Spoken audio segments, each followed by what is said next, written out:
comment obtenir ces financements, trouver ces garanties et cautions. Donc on va commencer par se présenter, si vous voulez bien, chacun notre tour, et puis ensuite on pourra dérouler sur cette heure les différents points qui vous intéressent. Donc moi je suis Pascal Rouillet, je suis chargé de mission au marché des professionnels et entreprises pour le Crédit Mutuel de Bretagne.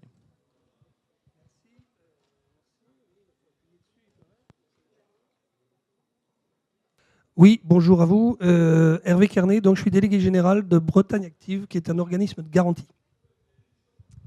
Bonjour, Christophe Sorel, chargé d'affaires chez Oseo, qui est un organisme pour financer et accompagner également en garantie les banquiers sur des projets de création et de reprise. Voilà, si vous voulez bien, on va commencer. Donc, je vais laisser Hervé être le maître du temps sur les diapos.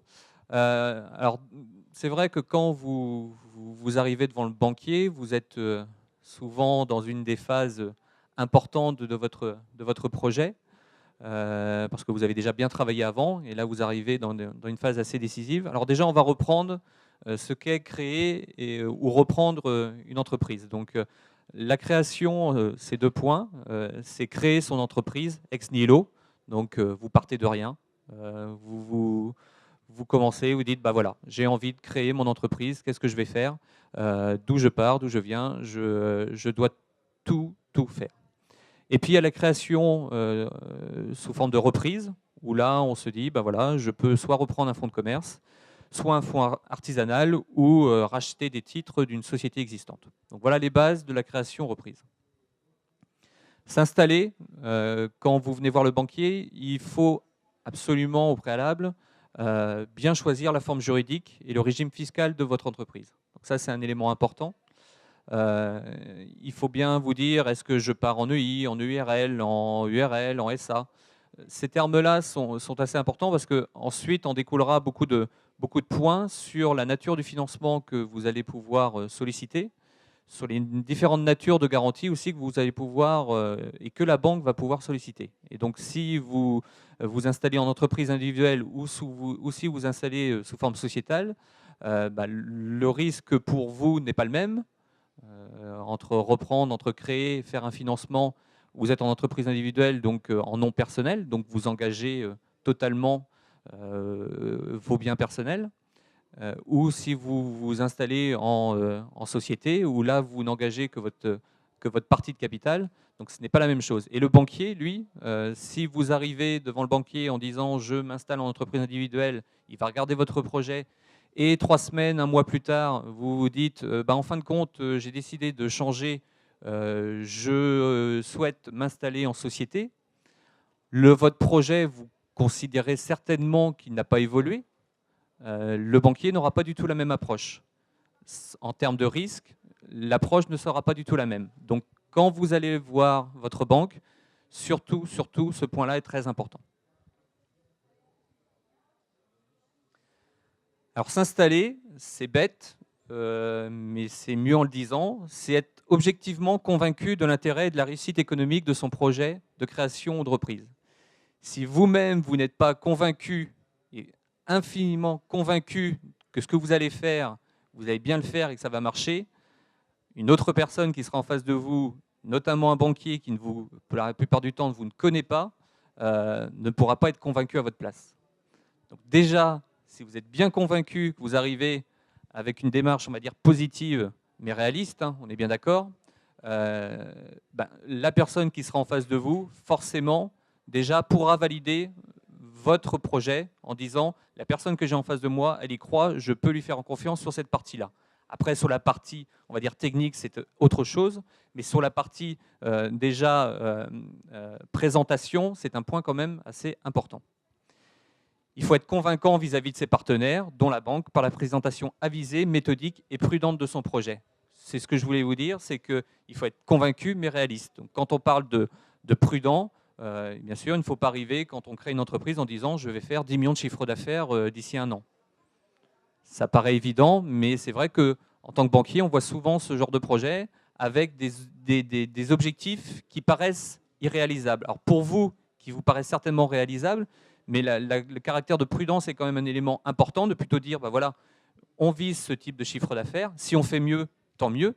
Et donc votre banquier dira, bah, si on fait mieux, tant mieux, effectivement. Mais si on est dans une phase où on se dit, l'objectif qu'on a à atteindre, il est de celui-là, et en plus, il est obligatoire, c'est plus la même chose, quoi. S'installer, c'est savoir que les principales causes d'échec ont pour origine un prévisionnel d'exploitation trop optimiste. Donc, je ne vais pas revenir dessus. Un chiffre d'affaires trop important, une marge brute qui est dans la moyenne de la profession à 60%, vous mettez 65%, 70%. Pourquoi ? Pourquoi vous feriez mieux que les copains d'à côté, entre guillemets ? Une mauvaise anticipation des besoins de trésorerie susceptible d'apparaître, spécialement dans le cas de la création. C'est vrai que dans le cas de la création, ex nihilo notamment, mais dans le cas d'une reprise, c'est exactement le cas. Quand vous partez d'une création, vous partez de rien. Donc vous essayez de vous dire, bah voilà, dans un projet, il va me falloir tant pour acheter une voiture, tant pour acheter un ordinateur, tant pour acheter un matériel, tant pour voilà, peut-être acheter un pas de porte. Mais souvent, les besoins de trésorerie sont sous-estimés. Une activité, quand elle se crée, n'est pas en régime de croisière dès le début. C'est très rare. Il faut un certain temps pour quand même atteindre ce régime de croisière. Sauf que vos prévisionnels, la plupart du temps, sont calculés automatiquement en régime de croisière. On parle d'une année N, on va dire 2013. Vous dites, bah voilà, je veux atteindre un chiffre d'affaires de 150 000, 200 000 euros. Oui, mais est-ce que vous le ferez dès le 1er janvier? Est-ce que vous le ferez dès le premier mois? La plupart du temps, ce n'est pas le cas. Et si vous n'anticipez pas, dans la meilleure des choses, le besoin en trésorerie initial, notamment dans les premiers mois, il peut arriver que vous commencez à bien développer votre affaire, mais que les charges fixes, notamment que vous avez à payer, dès le premier mois, elles sont là. Quand il faut payer le loyer, quand il faut payer l'EDF, quand il faut payer les cotisations, elles arrivent dès le premier mois. Celles-là, elles sont pas, ça n'augmente pas avec le chiffre d'affaires. Elles sont là dès le départ. Et il arrive régulièrement que la trésorerie de départ a été mal calculée. Et donc, on se retrouve au bout de 2 mois, 3 mois, à revenir voir le banquier en disant toc, toc, toc, voilà, j'ai un problème pour payer mon loyer ou j'ai besoin d'un décalage pour payer mon fournisseur. Mais sachez, si vous devez retenir une chose, le banquier n'aime pas les mauvaises surprises. C'est un élément important. Le banquier est quelqu'un de très rationnel. Voilà, quand on lui dit c'est 1, c'est 1, c'est pas 1,2 au bout de 3 mois ou 4 mois. Ça, c'est important. Donc, si on cale bien les choses, si voilà, vous avez un besoin de trésorerie qui est de 5 000 euros et que vous considérez, en réfléchissant avec votre banquier, qu'il est plutôt de 7 ou 8 000, vaut mieux mettre 7 ou 8 000 plutôt de dire non, je vais rester sur mes 5 000 et puis au bout de 3 mois, de revoir en disant monsieur le banquier, il manque 3 000, comment on fait? Si on a bien prévu les choses dès le début, vous serez content et le banquier sera content aussi. Alors, il faut faire face aussi aux aléas économiques et financiers, se donner les moyens de réussir. Donc, par une préparation minutieuse du projet. C'est vrai que quand vous venez voir le banquier, vous avez déjà un parcours très important à l'initial. Il faut que ce parcours, vous ayez été voir tous les partenaires que vous avez sur ce salon-là, qui sont regroupés, pour que vous arriviez devant votre banque en disant, voilà, moi mon projet, je le réfléchis depuis plusieurs mois, j'ai été voir telle chose ou telle chose. C'est très bien de dire à votre banque, au début j'avais pensé faire comme ci ou comme ça, j'avais prévu tel chiffre d'affaires, mais au final j'arrive plutôt sur ce genre de projet. Il est important de marquer auprès de votre banquier qu'il y a un historique sur votre projet. Souvent on a l'impression, en tant que banquier, quand on voit les gens, que le projet il date de 15 jours, que la personne s'est levée un matin en disant « tiens, je vais reprendre une entreprise » ou « tiens, je vais créer une entreprise ». Or, on sait très bien que ce n'est pas le cas. Vous en êtes la preuve aujourd'hui, quand vous venez à ce type de salon, c'est que vous êtes dans une prospective de dire « je prépare bien mon projet ». Ça, il faut savoir le dire, il faut savoir le montrer. C'est un élément important. L'approche critique de ces différentes composantes, le business plan, le prévisionnel de trésorerie. En général, on peut voir des gens arriver avec un prévisionnel. J'ai vu des fois où le prévisionnel, les gens ne l'avaient même pas ouvert. Il était encore tout beau, tout sorti de chez l'expert comptable. Et quand on regardait un petit peu, voilà, on avait discuté, puis souvent vers la fin, on dit tiens, on va regarder un peu le prévisionnel, on va discuter un peu, on va échanger ensemble. pour me dire ce que vous en pensez. Donc là, vous avez mis tel chiffre. Bah, je ne sais pas.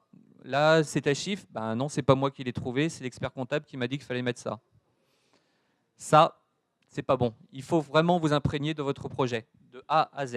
Et le côté business, prévisionnel de trésorerie, ça, c'est important. De savoir pouvoir dire, moi, le chiffre d'affaires, il est de 100 000 euros. Et monsieur le banquier, je vais vous expliquer comment je vais y arriver. Je l'ai calculé de telle manière, j'ai considéré qu'il me fallait ça, ça, ça, tant de chiffre d'affaires par jour. C'est faisable parce que je vais y arriver comme ça.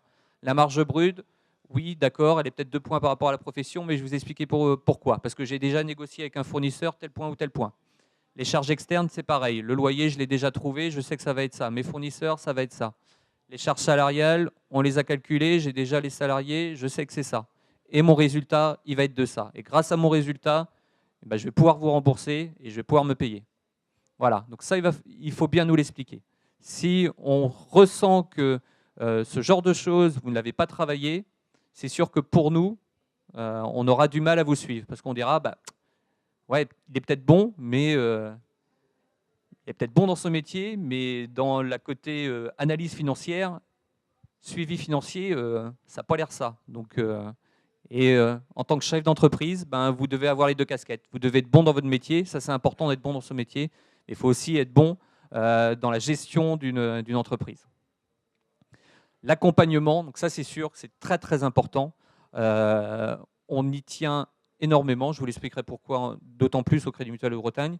On sait que les créateurs qui sont bien accompagnés par une structure locale, qui sont suivis par l'expert, qui sont bien suivis par l'expert comptable, qui sont bien suivis par BDI par exemple, qui fait des suivis après reprise, on sait que le projet a plus de chances d'avoir une maturité à terme où ça se passera bien.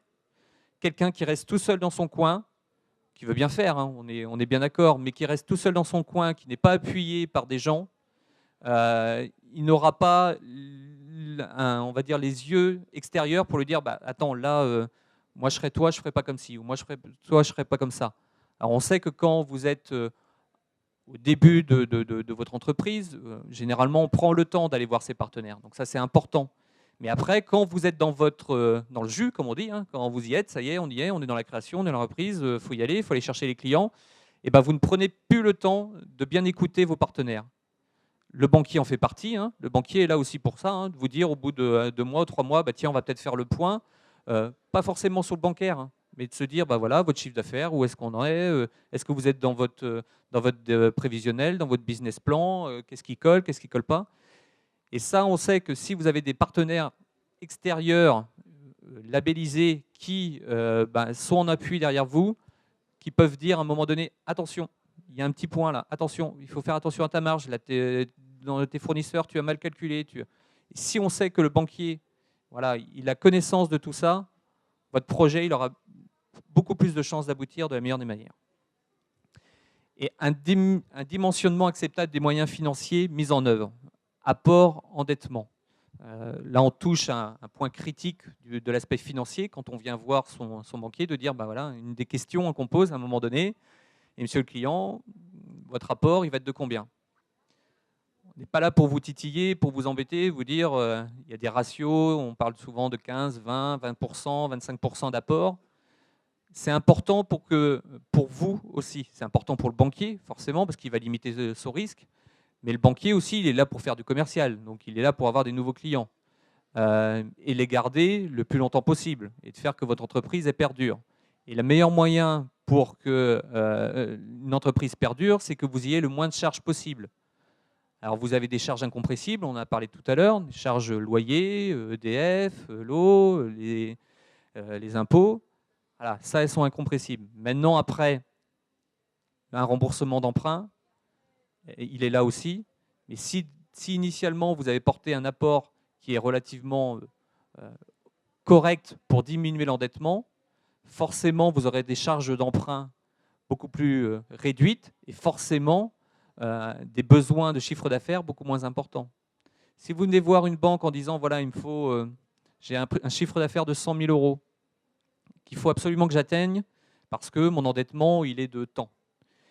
Et qu'on vous dit, voilà, si vous apportez 5 000 euros, 10 000 euros de plus, l'endettement il sera de il sera réduit plus de 100 mais à 80, et ben de facto, on remonte des charges d'emprunt, on remonte jusqu'aux charges, on remonte jusqu'à la marge, et ben votre chiffre d'affaires à atteindre, ce qu'on appelle le chiffre d'affaires point mort, il sera peut-être plus de 100 000 euros, il sera peut-être de 90 ou 80.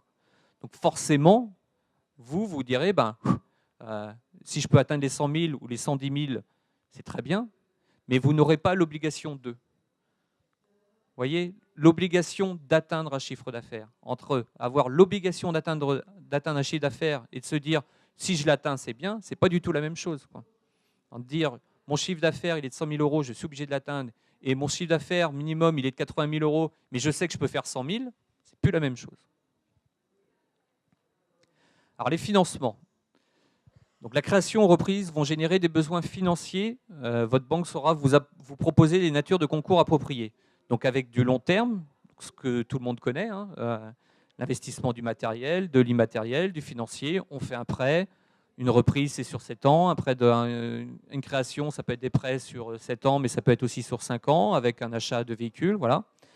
Mais ça peut être aussi par un aspect court terme, par des financements des besoins nés du cycle d'exploitation. La notion de besoin en fonds de roulement.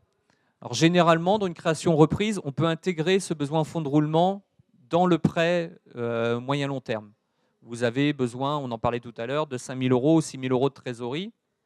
On peut vous le financer sur du moyen-long terme. Par contre, on peut aussi vous financer une autre base sur du court terme, c'est-à-dire avoir une autorisation de découvert, avoir une ligne d'escompte, avoir, pourquoi pas, du factor, ce genre de choses. Parce que le moyen-long terme, vous dites, voilà, j'ai besoin de 5 000 euros maintenant, mais je sais que dans 6 mois, dans 5 mois, peut-être que j'aurai besoin d'un décalage de 10 000 euros. On ne va pas vous financer ces 10 000 euros maintenant. Vous allez payer 10 000 euros sur 5 ans, alors que vous n'en avez besoin que sur un mois. Donc là, on essaiera de prévoir avec vous dès le départ en disant, voilà, monsieur le client, votre client à vous, il vous paye à tant de jours. Votre fournisseur, il vous paye, vous devez le payer à tant de jours. Donc il y a un décalage de paiement, forcément. On essaie de le prévoir avec vous et de dire, vous aurez peut-être besoin d'une autorisation de découvert de 5 000 ou 10 000 euros. Vous aurez peut-être besoin d'une ligne d'escompte, donc un paiement par une traite de temps. Vous aurez besoin d'un billet financier. Et donc ça, c'est bien de le prévoir dès le début, dès votre projet de création. Pour le besoin de trésorerie, souvent, on arrive à bien calculer, vous arrivez avec vos devis, donc avec tout l'aspect matériel, reprise de fonds de commerce, ça, vous le calculez bien. L'aspect trésorerie est souvent mis un peu de côté, et donc je vous conseille d'être très regardant sur cette partie-là, de bien voir avec l'expert comptable, de dire, voilà mon cycle d'exploitation. Je sais qu'en janvier, février, mars, je vais travailler plus qu'en avril, mai. Donc voilà, donc est-ce qu'on ne peut pas déjà voir en avril-mai comment ça se passera si j'ai un besoin, de le prévoir automatiquement avec votre banque. Alors tout plan de financement d'un projet de création ou de reprise doit privilégier de constituer un fonds de roulement suffisant, c'est ce que je viens de vous dire. Gage d'indépendance financière, là aussi c'est pareil, c'est ce que je vous ai dit avant, ça vous permet d'être serein en disant, moi mon chiffre d'affaires, il doit être que de 80 alors qu'on pourrait le calculer à 100. Alors, il y a des offres de financement qui peuvent être appropriées aussi à l'installation, couvrant l'investissement et part de BFR. Alors, il y a notamment les prêts à taux préférentiel type PCE. Alors, on en parlera, je laisserai mon collègue d'Oseo en parler tout à l'heure. Nous, on l'intègre directement au Crédit Mutuel dans nos plans de financement. Donc voilà, on se dit, il y a le prêt PCE de 5 000 ou 7 000 euros. Ça doit nous permettre de financer le besoin en fonds de roulement. Alors, je vais vous faire un petit focus rapidement quand même au Crédit Mutuel, comment ça fonctionne. Donc, on a un système, nous, qui s'appelle Install Pro, qui est de l'aide à la création et reprise d'entreprise avec 9 atouts. Alors, je vais découler rapidement, l'objectif n'est pas de vous faire une vente sur place, mais néanmoins, je reviendrai sur un des points quand même importants. Donc, on a différents atouts, dont des réductions tarifaires les premières années, qui permet, quand on parlait de charges fixes, de diminuer ces charges fixes. On a un deuxième atout qui est un terminal de paiement électronique avec les 6 premiers mois de loyer offert. Donc voilà, quand on commence, ça fait toujours sympathique d'avoir ça. Avec des solutions e-commerce aussi. Donc voilà, les gens qui souhaitent vendre sur Internet, on a les solutions qu'il faut avec des gratuités. On a une boutique en ligne 100% gratuite. Alors, nous sommes partenaires avec une société qui est Sopixi, qui permet de créer son site gratuitement. Donc, elle est d'ailleurs sur le stand aujourd'hui. Si vous voulez voir une démonstration, vous pouvez passer, il n'y a aucun problème. L'acquisition des biens mobiliers avec du bail, parce qu'on vous disait effectivement le moyen long terme est une solution, mais ce n'est pas la seule solution. Ça peut être aussi du financement en bail. Le grand intérêt, ça a le mérite d'éviter un endettement bancaire, de voir au niveau bilanciel, de voir un endettement. Donc ça, c'est quand même assez important. Idem pour les solutions adaptées au matériel d'obsolescence, type ordinateur. On sait que les ordinateurs, au niveau amortissable, c'est 2 ans maximum, et que souvent, au bout de 2 ans, on est obligé de changer. Et ben, des fois, il vaut mieux être en location sur ce type de matériel pour être toujours à la pointe. Alors, plus sur la partie financement. Donc, comme je vous disais, nous, on a des systèmes avec du moyen long terme, et notamment avec une enveloppe de financement à 40 000 € pour les créateurs repreneurs d'entreprise. Voilà, donc si vous avez un projet de 100 000, vous inquiétez pas, hein, on financera 100 000, mais aussi on a une enveloppe de 40 000 € à des prêts à des taux assez sympathiques. Donc là, actuellement, on est sur des taux avantageux à 2,20% qu'on fait profiter aux créateurs repreneurs qui sont parrainés. Alors j'entends par parrain des personnes qui auront été aidées par soit un expert comptable qui sera inscrit sur le site Créer Accompagné, soit par les boutiques de gestion, soit par les plateformes d'initiative, voilà, de ce genre de choses. On donne une prime aux gens qui sont aidés. Voilà. Un taux de prêt est calculé avec un coût d'achat, une marge naturellement, mais un coût de risque. Et ben, nous, on considère que le risque est beaucoup moins important si vous venez nous voir en disant « moi, je suis accompagné par tel ou tel organisme ». La gestion de la trésorerie, c'est une des solutions dont on pouvait parler tout à l'heure. On fait de l'affacturage, c'est-à-dire de pouvoir permettre de dire bah voilà, moi je facture à mon client, mais le client en lui-même, eh bien, je souhaite qu'une société le relance parce que je sais que j'ai des problèmes de pouvoir le relancer. Bah voilà, ça, on peut le faire pour vous. Et enfin, et je laisserai ma parole à mes camarades. Dès lors que vous avez des salariés aussi, on a des contrats d'épargne qui permettent voilà, des conditions quand même qui sont assez intéressantes, même s'il y a eu des modifications ces derniers moments, de pouvoir faire, voilà, au lieu de donner directement une prime à vos salariés, mieux vaut passer par un plan d'épargne entreprise. Ça vous coûtera beaucoup moins cher et pour le salarié, ce sera d'autant plus intéressant. Alors, tu as introduit tout à l'heure le fait de parler du prêt à la création d'entreprise d'Oseo, le PCE. Donc c'est un prêt dont les montants vont de 2 000 à 7 000 € et qui a pour objectif de financer votre trésorerie de départ, comme tu l'as très bien dit tout à l'heure. Donc dans un plan de financement, il est très important d'avoir un BFR, un besoin en fonds de roulement bien financé, et d'avoir la trésorerie de départ qui vous permet de faire face à tous les aléas qui peuvent arriver. Cet outil donc, bénéficie également d'un différé d'amortissement de 6 mois pour vous permettre d'avoir cette souplesse complémentaire. Il est réservé aux entreprises qui ont moins de 3 ans d'existence et qui n'ont jamais bénéficié d'un prêt bancaire auparavant. Je laisse passer la slide suivante. En tant que tel, le PCE est monté directement par les banques. Donc, c'est les banques qui octroient cet outil, commercialisé par les banques, un outil d'Oseo. Et derrière, il y a besoin d'un prêt bancaire d'accompagnement à ses côtés qui doit représenter au moins 2 fois le montant du PCE. C'est-à-dire, prenons un exemple en tant que tel, le PCE peut au maximum être de 7 000 €. Le prêt bancaire doit donc au moins être de 14 000 € pour pouvoir bénéficier d'un PCE de 7 000 €. Le total besoin, lui, ne peut pas excéder 45 000 € pour être éligible à cet outil. C'est vraiment sur les petits projets de création, les petits projets de reprise. Le prêt bancaire, bien sûr, à côté, peut bénéficier de la garantie Oseo. Ça sera le fruit d'une deuxième intervention tout à l'heure. Je laisse la parole à mes collègues. C'est moi. J'ai de la chance, aujourd'hui, on m'autorise à parler. Là, on fait juste un petit slide, si vous voulez, sur des schémas qu'on voit quand même de plus en plus. Donc, là, plutôt dans le cadre de reprise d'entreprise, où vous avez une société qui a racheté, hein, qui est ici, la société X, on va l'appeler. Et puis, vous allez souvent échanger pour savoir quelle est la meilleure façon de racheter cette entreprise. Est-ce que je la rachète à titre individuel, donc je rachète directement ses parts, ou est-ce que je crée une société ad hoc, appelée holding, pour pouvoir la racheter. Donc c'est vrai que de plus en plus, les schémas que l'on voit quand même, hein, c'est la création d'une société holding. Alors ça fait beau, ça fait chic, ça fait très anglophone, mais bon, voilà, souvent c'est une SARL qui est créée, qui vous permet directement de racheter la société. Un des gros avantages qu'il y a, je ne sais pas s'il perdurera dans le temps, c'est que la société rachetée, qui est ici, vous allez faire la première année un résultat de 50 000 euros, par exemple. Ces 50 000 euros doivent vous permettre de rembourser le prêt que vous avez fait sur la société holding. Le gros avantage, c'est que les dividendes qui sont remontés à la société holding, donc le résultat qu'on remonte pour rembourser le prêt, n'est pas fiscalisé.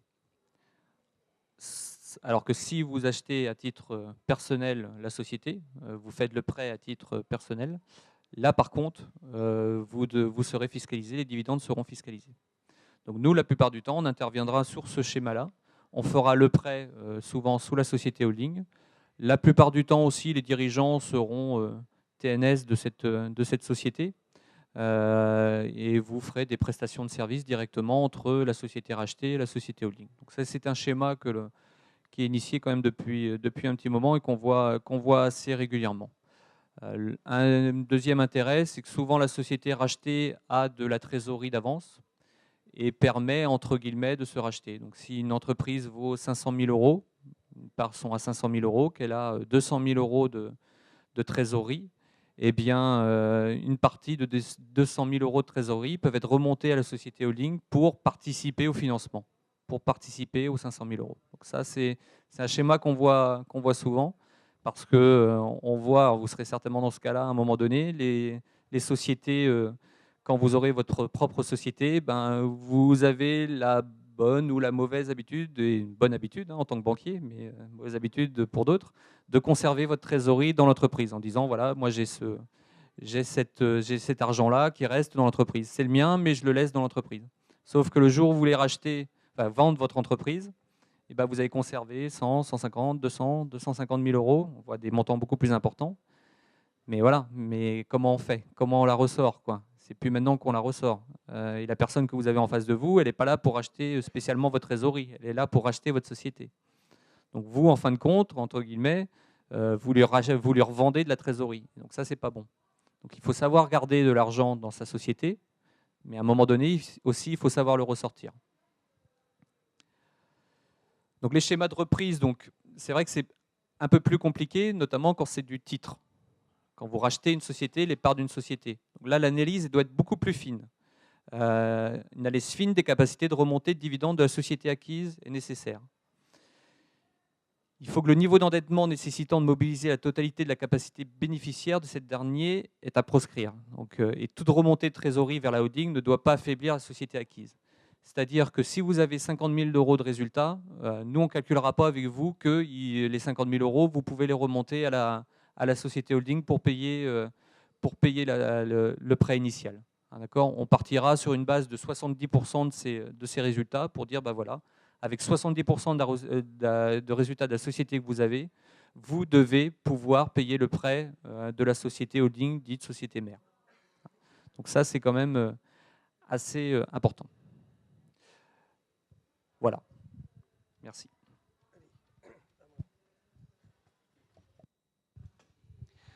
Oui, alors maintenant, on va parler des garanties parce que vous avez bien remarqué que nos amis banquiers, ils étaient tous d'accord pour vous prêter de l'argent, mais ils veulent quand même un peu limiter leurs risques, mais on ne va pas leur en vouloir. Ils prêtent de l'argent que vous avez placé par ailleurs. Donc effectivement, si effectivement le jour où vous allez à la caisse, ils ne sont pas capables de vous redonner d'argent, c'est un petit peu ennuyeux. Donc effectivement, il y a un certain nombre de garanties qui vont vous être demandées parce que le banquier souhaite sécuriser son risque. Et ça paraît assez logique. Parce qu'effectivement, elles seront suffisantes ou insuffisantes suivant la valeur de l'actif que vous avez à financer, parce qu'effectivement, suivant ce que vous allez acheter, il y aura des garanties qui seront d'elles-mêmes, je dirais. La quantité de financement, exactement même chose. Si vous empruntez 10 000 euros ou si vous empruntez 100 000 euros, il est évident que le risque du banquier, il est complètement différent. Il passe de 1 à 10 et de fait, il sera moins enclin à aller sans garantie sur 100 000 euros que sur 10 000 euros. Ça paraît une évidence évidente. La forme juridique aussi de l'entreprise, ce que nous a dit tout à l'heure Pascal, est important puisqu'effectivement, si vous vous pointez en disant « je suis en entreprise individuelle », vous savez que quand vous êtes entrepreneur individuel, vous avez responsabilité sur tous vos biens de ce qui peut arriver à l'entreprise. Par contre, si vous êtes en SARL, vous pouvez limiter ce genre de situation, par exemple en disant « moi je ne veux pas que ma maison soit prise en cas de pépin dans une liquidation ». Donc dans ce cas-là, effectivement, le banquier lui va dire « bah oui, mais moi mon risque il n'est plus le même parce que je pouvais prétendre éventuellement avoir la maison et puis maintenant je ne peux plus ». Donc effectivement, il faudra trouver autre chose. Alors, les garanties personnelles du dirigeant, ou pas, en complément. Alors, les garanties personnelles, c'est quoi?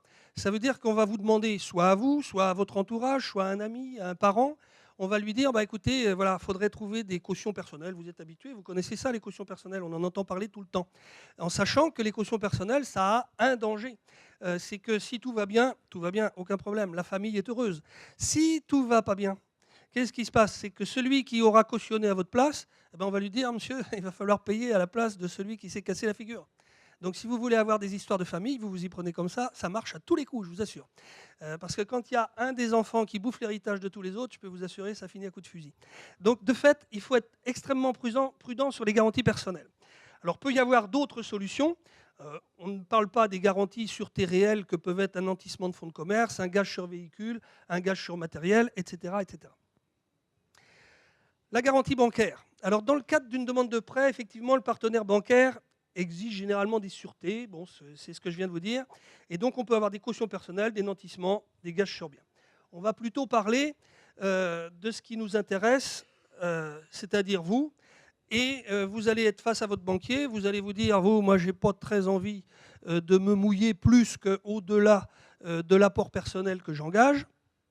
Ce qui paraît, après tout, assez logique. Éventuellement, je veux bien fournir une petite caution personnelle de mon conjoint, mais bon, pas plus que tant, parce qu'effectivement, il y a des dangers, et vous avez complètement raison. Donc, effectivement, il y aura aussi l'absence de patrimoine, parce que je pense que vous, comme moi, on n'a jamais envie de mouiller sa maison qu'on a eu bien du mal à payer au bout de 20 ans. Donc, effectivement, on n'a pas forcément envie de la voir s'en aller rapidement et à bas prix. À côté de ça, l'engagement financier, ça peut être aussi au regard de l'empreinte vendée. Je ne sais pas ce qu'on a voulu dire là. Je ne sais pas. Bon, peu importe. Alors par contre, à côté de ça, et c'est le but de ma présence ici, c'est les organismes de garantie spécialisés. Alors il y a le grand organisme français, c'est OSEO, représenté ici par Christophe. Il y a aussi un autre organisme qui est présent sur le salon et qui s'appelle la CIAGI, qui est par là-bas, là, pas loin de la porte de sortie, et il y a Bretagne Active, que je représente ici aujourd'hui. Alors l'intérêt d'une garantie auprès d'un organisme spécialisé, c'est quoi? Ça vous permet de limiter en règle générale vos engagements personnels. Parce qu'effectivement, plutôt que d'engager la caution de vos parents, plutôt que d'engager la caution de vos amis ou de votre entourage, ben, ma foi, il y a des organismes qui sont là pour ça. Donc autant que ce soit eux qui se mouillent, même si ça vous coûte un petit quelque chose. Mais il vaut mieux payer un petit quelque chose d'entrée de jeu et puis se dire par la suite, eh ben, ma foi, si ça se passe mal, je vais éviter les gros dégâts, plutôt que de se dire, je préfère ne rien débourser au début, mais par contre, si ça se passe mal, je vais en prendre plein la figure. Donc de fait, on va pouvoir, par ce biais-là, pallier l'absence de patrimoine, ou l'absence, pas forcément l'absence de patrimoine, mais vous ne souhaitez pas mettre votre patrimoine en jeu. Vous allez crédibiliser aussi le projet, en ce sens que je pense que les banquiers aujourd'hui sont assez sensibles, Pascal le disait tout à l'heure, à tout ce qui tourne autour de la création d'entreprise, à savoir tous ceux qui vous ont accompagné dans votre projet. Et l'organisme de garantie peut être un de ces accompagnateurs autour de votre projet. Et plus il y aura de gens, effectivement, à voir et à constater votre projet, plus vous aurez effectivement de chances de réussir votre projet. Pour un coût général, non prohibitif. Alors, j'ai pris un exemple qui est le mien. Christophe pourra nous donner éventuellement le sien tout à l'heure, peut-être. Pour ce qui nous concerne, nous, c'est 2% du montant de la garantie. C'est-à-dire que si on vous fait on suppose un prêt de 20 000 euros, on vous garantit 10 000 euros. En général, c'est plus que ça, c'est 65%, mais peu importe. On vous garantit 10 000 euros, ça vous coûte 2% de 10 000 euros, 200 euros. Point final. Une fois pour toutes, et on est parti pour 7 ans. D'accord ?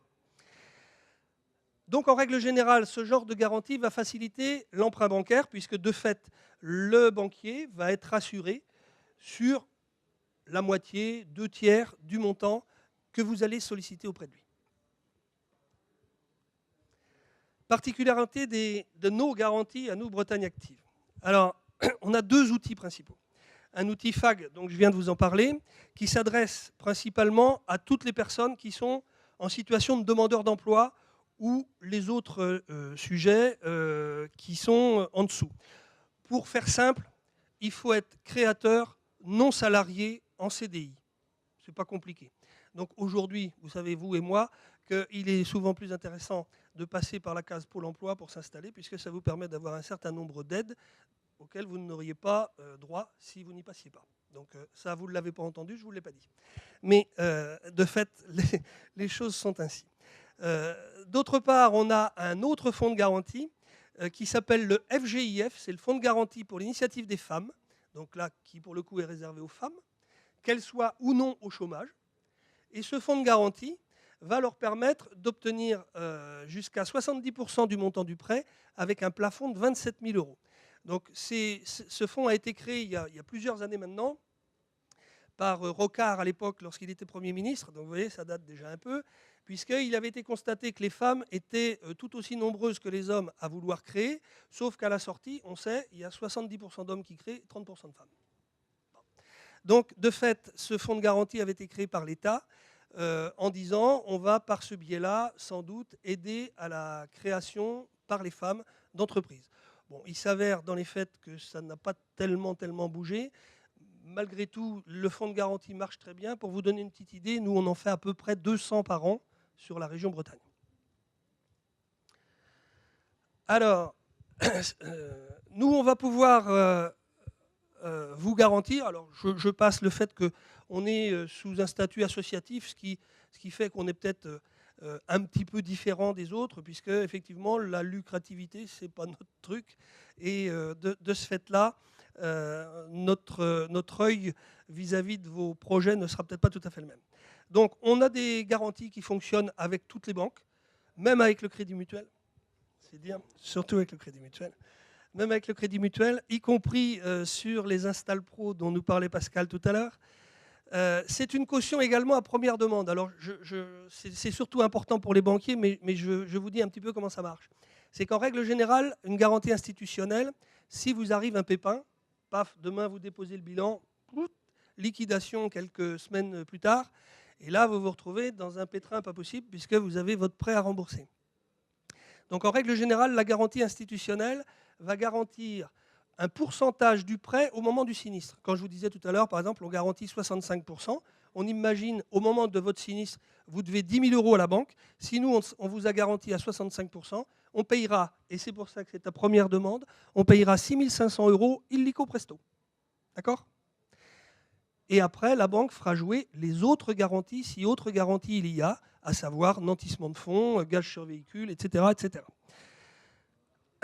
Le coût, donc le coût, je vous l'ai indiqué tout à l'heure pour France Active Garantie, puisque c'est une garantie la plus spécialisée donc pour les personnes en situation de demandeur d'emploi, 2% du montant garanti. J'insiste bien, puisque certains autres organismes prennent un pourcentage sur le montant emprunté.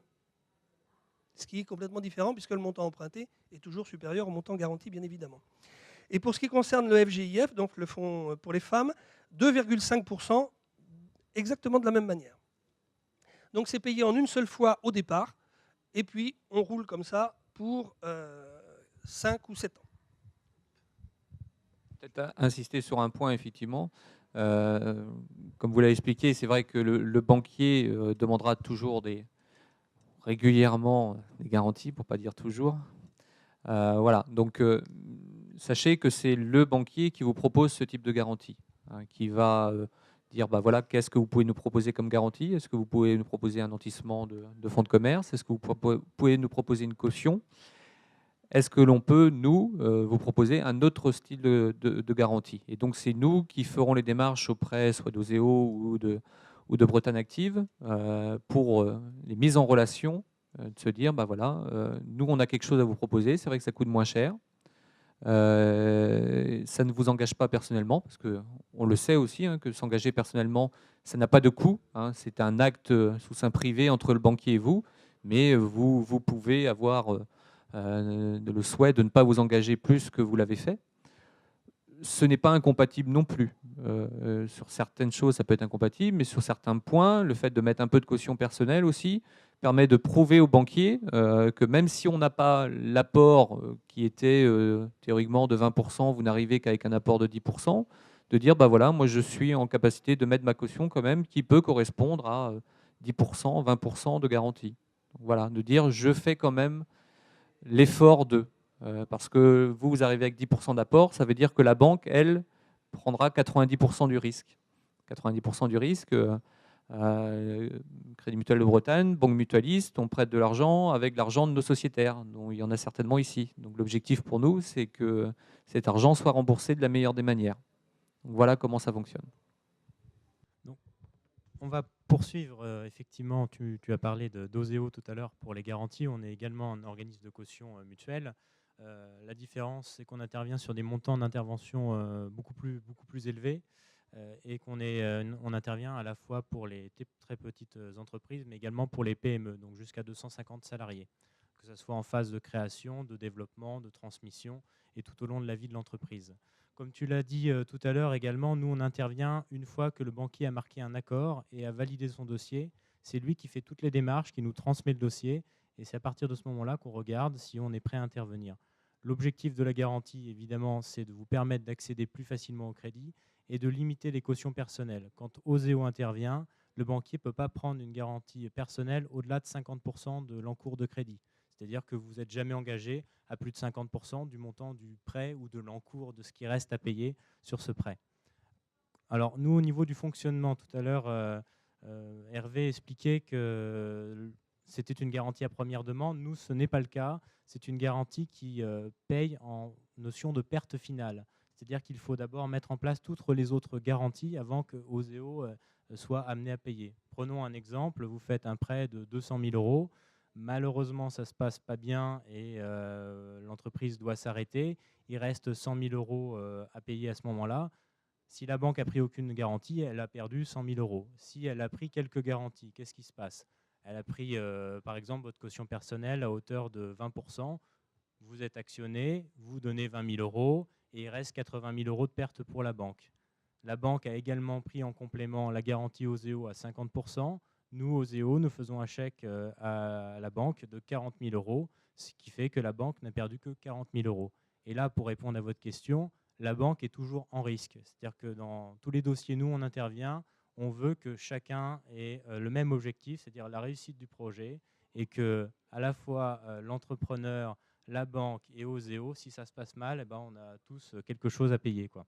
Donc c'est le principe de la garantie Oseo. Ça va sur des montants d'intervention assez élevés. Je vais poursuivre, si tu peux appuyer. On a deux types de fonds qui vous concernent aujourd'hui. Le fonds sur la création d'entreprises, donc toutes les entreprises de moins de 3 ans d'existence. On peut intervenir sur tout type de prêts, à la fois les prêts moyen long terme et les crédits baux, sur un montant d'intervention en risque qui va jusqu'à 1 million d'euros. C'est-à-dire qu'Oseo peut prendre jusqu'à 1 million de risques. Par exemple, sur un prêt de 2 millions d'euros, on intervient à 50% et on prend 1 million de risques maximum. Tout à l'heure, on parlait du coût de cette garantie en tant que telle. Nous, c'est une commission qui est calculée sur l'encours de crédit. Donc, elle représente 0,70 de l'encours de crédit et elle est à payer flat, c'est-à-dire au moment de la mise en place du crédit.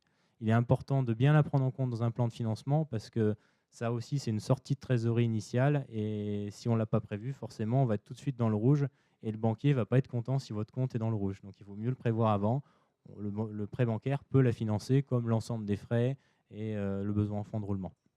On fait également la même chose sur la transmission d'entreprise avec le fonds transmission. Voilà, c'est bon. Donc là, c'est dans tous les cas de transmission d'achat de titres, mais également fonds de commerce dans certains cas. Les principes sont les mêmes, sauf qu'on peut intervenir jusqu'à 1,5 million. Au lieu d'1 million, notre plafond d'intervention va jusqu'à 1,5 million d'intervention. Alors, vous donner quelques entre guillemets, bons réflexes ou quelque chose, quelques éléments dont on fait vraiment attention, nous, quand on regarde un dossier.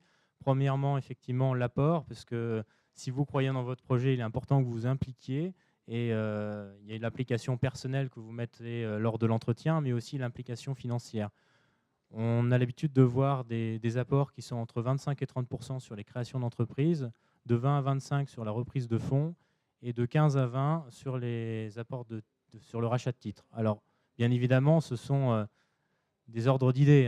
Ce n'est pas parce que vous êtes à 14% sur une reprise d'entreprise que le dossier n'est pas recevable. Ce n'est pas parce que vous êtes à 40% d'apport que le dossier sera obligatoirement accepté. Tout va dépendre de l'ensemble des autres éléments. Votre professionnalisme, c'est d'abord vous qui faites la différence, c'est d'abord vous qui allez convaincre l'ensemble des intervenants de vous suivre, à commencer effectivement par les banques, mais aussi derrière, demain, par vos clients, vos fournisseurs et l'ensemble des intervenants qui feront la réussite du projet. Quelques bons réflexes pour qu'une reprise fonctionne bien. Il est très important effectivement que la faisabilité de l'opération soit possible sur les 7 ans du crédit, qui est la durée maximum d'un crédit. Pour ça, vous avez plusieurs manières d'améliorer cette faisabilité. Soit réduire le prix d'acquisition, c'est-à-dire faire bien négocier avec votre vendeur l'achat de l'entreprise.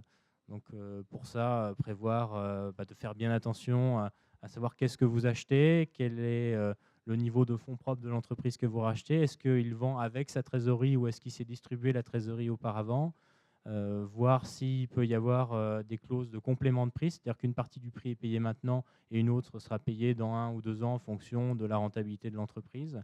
Donc négocier tous ces points-là, bien faire attention. Essayer d'impliquer également le vendeur à la reprise en lui demandant un crédit vendeur sur une durée relativement longue et si possible in fine, donc après le remboursement des prêts bancaires. Ça montre que le vendeur vous valide et vous fait confiance au point qu'il est prêt à laisser de l'argent dans l'entreprise et se faire que payer que dans 7 ans. Donc ça montre une volonté très forte du vendeur de vous accompagner. Et ça, c'est un élément très très fort qui appuie notamment quand malheureusement vous n'avez pas forcément l'apport initial. J'ai vu des dossiers sur lesquels il n'y avait que 5% d'apport, ce qui est très très faible et normalement on n'intervient jamais quand il y a aussi peu d'apport, mais il y avait un crédit vendeur de 30% in fine, parce que le vendeur vendait à un de ses salariés qui souhaitait absolument que ce soit lui le repreneur, et il s'impliquait, et ce dossier il s'est fait, c'est une très très belle réussite. Et il y en a plusieurs effectivement dans ce type d'exemple. Autre moyen également, c'est d'améliorer votre apport en soit réalisant un bien, si possible vendre quelque chose, ou aller voir les plateformes d'initiatives locales pour obtenir des prêts d'honneur, des prêts personnels qui vont vous permettre d'apporter en fonds propres. Au niveau d'Oseo, on a également un outil pour vous accompagner sur les transmissions d'entreprise, qui est le contrat développement transmission, qui est un prêt fait en partenariat avec la région Bretagne. L'objectif de cet outil, c'est apporter de la souplesse également dans le plan de financement. Nous avons un différé d'amortissement de 2 ans du capital dès le départ. Pourquoi ce produit? C'est qu'on se rend bien compte que quand on reprend une entreprise, la mariée au départ, elle est belle, c'est ce qu'a essayé de vous vendre le vendeur, mais il y a toujours des choses, entre guillemets, qu'on n'a pas appréhendées. Même si on a creusé à fond son dossier, il y a toujours les fameux cadavres dans les placards qu'on n'a pas vus. Il y a toujours une défiance peut-être potentielle des clients ou des fournisseurs qui vont être attentistes au moment de la reprise, des salariés qui également vont jauger le repreneur, et puis tous les aléas d'une reprise qui peut prendre du temps. On peut supposer également que le repreneur qui arrive, au départ, il va d'abord regarder avant de mettre en place sa stratégie. Donc ça va prendre du temps. Donc, de manière logique, on peut dire que l'optimum de ce qu'il va tirer de son entreprise, ça ne va pas être au départ, ça va forcément être au bout d'un certain temps d'apprentissage. Sinon, ça serait trop facile et tout le monde pourrait être chef d'entreprise, et ce n'est pas le cas. Donc, bien évidemment, il est intéressant d'avoir de la souplesse au niveau de son remboursement, parce que justement, vous allez monter en puissance avec l'entreprise. Et c'est pour ça qu'on a créé ce produit, dont les montants vont de 40 à 400 000 euros et peuvent représenter jusqu'à 40% du plan de financement. Autre intérêt, c'est qu'il n'y a aucune caution personnelle sur ce type de produit. Donc, Donc voilà. Donc c'est un produit qui est réservé aux reprises d'entreprise. Reprises d'entreprise, soit fonds de commerce, soit achat de parts, sur des montants relativement significatifs. On dirait au moins une dizaine de salariés et entre 500 000 et 1 million d'euros de chiffre d'affaires, et voire beaucoup plus, bien entendu.